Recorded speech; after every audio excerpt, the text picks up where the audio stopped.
I am the Tofu Golem. Please enjoy the video. In this video, I will show how to use Metamask on mobile.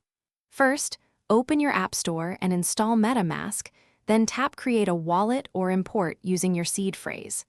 Write down your seed phrase on paper and store it securely, never share it. Set a strong password and enable biometric unlock if available to speed up access while keeping funds protected. Open the account menu to create or switch accounts quickly, which helps separate funds and activities. Use the network selector to switch between Ethereum, testnets, or add a custom RPC for other chains. When receiving crypto, tap Receive to copy your address or display the QR code for scanning. Always double-check the address before sharing, and consider labeling accounts to avoid. To send funds, tap Send, paste or scan the recipient address, choose the token and enter the amount, then review gas fees and confirm. For token trades, try the swap feature to compare rates and find better offers without leaving the app.